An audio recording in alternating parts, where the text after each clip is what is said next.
Hello there!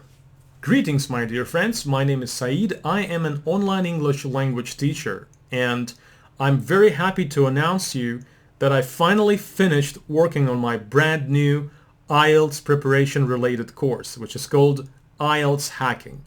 By the name, you probably may have guessed that it is designed to help you hack the essence of the test, learn the strategies and tactics and techniques to boost your overall score to the maximum level possible. Okay?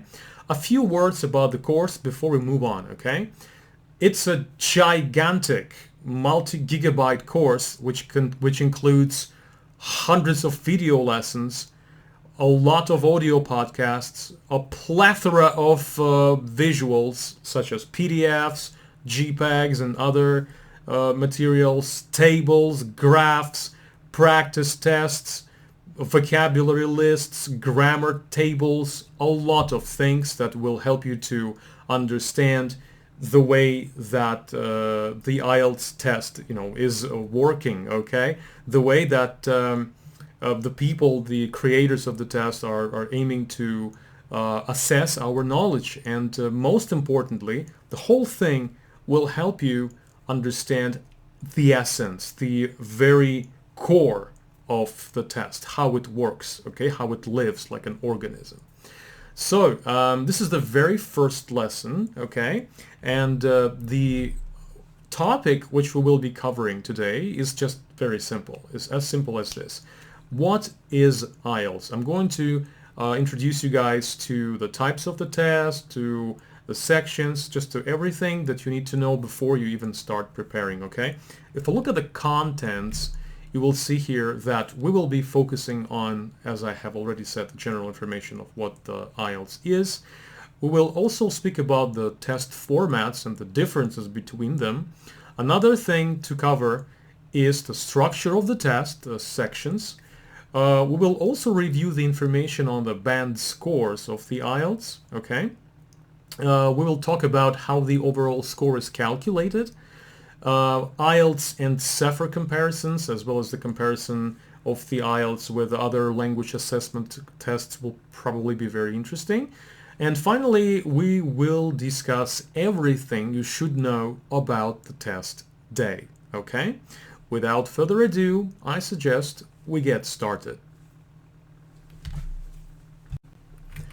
Okay, so IELTS stands for International English Language Testing System, okay? This is quite a huge name, so the abbreviation of IELTS is quite handy, right? And we do have two different ways we can take the test. We have either the paper-based version or a computer-based version. I have taken the paper-based version only because this is the only version that is available in my region where I live, okay? In big cities, capital level cities, we have computer-based versions as well. The computer-based version is basically faster in terms of getting the results ready, because the paper-based version, the results will come out in probably 13 or 14 days. And on the computer-based, I've heard there were some cases when people got their results in 3-4 days, which is quite awesome. All right. Now we'll talk a little bit about the difference between academic and general training, okay? For example, if you guys are looking for an opportunity to study on a higher degree level at the university in America or UK, or maybe for the master's degree program, you will need to take the academic IELTS, okay? And also, if you are willing to join a professional organization in an English-speaking country, the academic version will also be the one you need to take. In case if you are going to study, for example, below a degree level, or maybe work, or maybe undergo certain training or internships in an English-speaking country, the general training will be the one you should take. Also, the general training version of the IELTS is needed if you are looking for a chance to immigrate to an English-speaking country. Okay. Now let's look at the difference between the academic and the general training in a broader scale in terms of the content. Okay. Now, listening is absolutely the same for the general and the academic modes. The listening thing itself lasts about 30 minutes, and then you will be given some extra 10 minutes to transfer the answers to the answer sheet in case if you are taking the paper-based version, okay? With the computer-based version, of course, you will not have such a great additional time to transfer the answers anywhere because they will already be in the computer. The reading section is the one that comes to be very different for the academic and the general. If, for example, on the academic IELTS reading you have three gigantic texts, passages on the academic topic, could be something from the books, newspapers, scientific magazines. On the reading of the general mode, you will have like up to 5 different texts with 3 short texts in the first section and a couple of texts following the second and the third sections, okay? The 3 short texts in the beginning of the general will usually be something like advertisements or anything like this. It could be the work-related advertisement, could be something like a warning, could be some kind of information you can find in some public areas. Generally speaking, these are like situational aspect, okay? And everything is authentic, of course, just like on the academic and in the reading, in the general. So writing. Writing is also quite different. On the academic, you will have to describe a diagram, a chart, a picture maybe in some rare occasions with a minimum of 150 words. On the general IELTS writing, you will not need to describe anything. You will just have to write a letter to a friend or to a company or to a colleague with also at least 150 words. So the amount is the same, but the tasks are quite different. The essay part 2 is also just a discursive essay, which you have to write at least 250 words, okay? As for the speaking is also identical for the academic and the general. We have the duration of the speaking, if you will, is from 11 to 15 minutes. Mine was probably around 13 or 14, if I remember correctly. 3 sections on each of the academic and general modes face-to-face interview, or it could be the computer-based interview using the headphones and the web camera, depending on the test center and the pandemic situation in the region. Well, lots of factors, okay? Well, now let's go to the next interesting aspect of the test. And here you can see the information on the test structure. So listening, reading, writing, and speaking, 4 sections. Listening has 30 minutes. Well, actually, it has 40 because you're going to be given 10 additional minutes to transfer the answers to the answer sheet, okay? The reading, 60 minutes, 3 sections, 40 questions, no additional time to transfer the answers, so you have to keep up with this and try to, fill in the answer sheet form within the provided time frame, okay? 60 minutes. Writing, 60 minutes again, 2 tasks, at least 400 words for the both part 1 and part 2, and speaking from 11 to 14 minutes. I find it usually 13 to 15, to be honest with you. 3 parts and face-to-face interview, or maybe in case if we still have this deadly pandemics while you're watching the video, it could be the face-to-face interview using the online means of video conferencing, for example, Zoom or whatever. Okay, now a little bit on the band score, okay? So we have a minimum of 1 and a maximum of 9 when 1 is a non-user and 9 is the expert user, okay? Of course, we all are aiming to be over there on the top, on the band 9, which is saying the expert user, okay? Now, a little bit on the maths, how the overall band score is calculated, okay? So the overall band score is the average of the 4 component scores rounded to the nearest whole or half band, okay? So here is a not tricky math. We have speaking plus reading plus writing plus listening. Everything is divided by 4 and we have our score. For instance, if the reading is 6.5 and the writing is 5 and speaking is 7 and listening is 6.5, we have 25 in total, and divide 25 by 4 and we have 6.25, which means 6.5 in general, because we do have to round it to the nearest half band.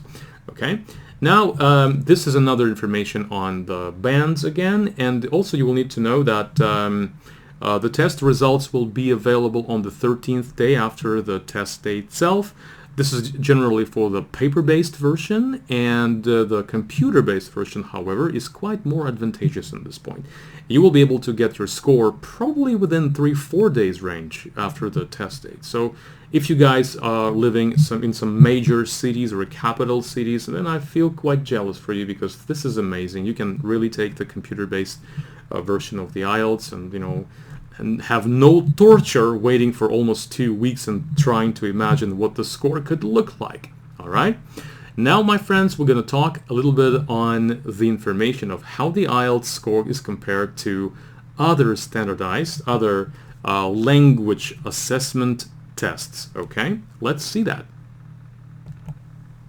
So the comparison is pretty easy and simple. Okay, we have here the proficiency, advanced, upper intermediate, blah blah blah. So these are the levels. Then we have the scale of the CEFR. We have IELTS, TOEFL, IBT, CBT, even PBT. I wonder in what part of the world we still have the PBT TOEFL. We have something for younger learners, and we have Cambridge exams. Okay, so of course, guys, we all are going to try to target to be on the top sector again, the C2 9.0 or 8.5 at least. Well, that'll be really cool if we get this score, huh? And that will be equivalent to the CPE proficiency, and I'm kind of surprised to see that TOEFL has no cap there whatsoever, because like if you get the IELTS 9 or 8.5, it means that you get something above the TOEFL. Like you have a double TOEFL certificate or something like that, or a super TOEFL, I don't know. It's like, look at this blank spaces out there. This is kind of funny. So I'm not going to talk about this for long. Just pause the video, study this if you are interested in statistics, and we will carry on, okay? Now we talk about the IELTS test day process. I love this thing because that was very interesting for me when I experienced it for the first time. I'll try to give you a very short info on that. So if you are interested in reading like everything, you can pause the video and just do it. So you basically arrive at the test site, you wait in line in case if there is like a lot of people there. Then the staff member will call you out. You will go to a room where you will just sign some stuff and submit your fingerprints. In my case, it was a little machine, and I had to touch it with my finger like 3-4 times. And then the staff member will tell you where to sit, and actually all the desks will be labeled with your name, with your native language code, with other secret information, like for example your candidate number, the test center's number, well, everything that you will need to know in order to fill in the answer sheets, because to fill them in you will need to not only write your answers themselves, but also some organizational issues such as the test center's name, the center's code, your mother language code, and stuff like that. Okay. Of course, this refers to the paper-based version of the test. So one just more thing: when you are there in the test room, if you feel that you want to use the bathroom, I advise you to do that before the test starts. Technically, there will be some time within the test itself, but unfortunately it will be deducted. Like if you decide to stand up and leave, nobody will freeze the timer for you, so you can come back and continue from where you stopped, right? So this is going to work to your disadvantage. That's why I suggest you do your things before the test officially begins. Also, you need to understand that prompting, talking to other candidates, winking, waving, and whatever you may come up with, this is absolutely not endorsed, because if you do something like that, you will be strictly penalized up to complete removal from the test room and cancellation of everything that you could have gotten in case if you were sitting normally. So that's what you have to keep in mind. And now, my friends, we have the overall diagram of what the IELTS looks like. We have a listening 40 minutes, a half hour to listen to a tape script, and 10 minutes to transfer the answers in case if you are taking the paper-based version, okay? You can see here the types of questions. We have fill in the blanks, label a diagram, multiple choice questions, statement completion, and other things, but we are not going to focus on them completely because this is just the examples. We will have additional separate full-length videos covering every single question type as for the listening as for the reading, so don't worry about that. Reading 1 hour, 40 questions, 3 passages for the academic, 5 passages for the general training. Again, types of questions, fill in the blanks, multiple questions, the multiple choice questions, true, false, not given, blah, blah, blah. We're going to talk about this on the next videos for sure. Writing, again, 2 tasks for both of the modes for the academic and general training. We have graph diagram description for the task 1 for the academic and a letter for the task 2. The essay is quite simple. I mean, it's the same for the academic and general. You will be given a topic where you will need to express either your opinion or say if you agree or disagree or provide a solution to a problem and so on. And speaking, we have 3 sections. Section 1, hello, what's up, how are you, where you're from, just simple, very simple as it is. Section 2, a cue card, 60 seconds to prepare and 2 minutes to rapidly shoot the answer and surprise the examiner. And section 3, follow-up questions from the same topic, just like the part 2 cue card question. Alright guys, well, I think this is it. I was very happy and pleased to be with you today. And stay tuned for the next videos and more materials to come. And good luck with your IELTS preparation. Stay healthy and positive, okay? Thank you and see you soon. Cheers!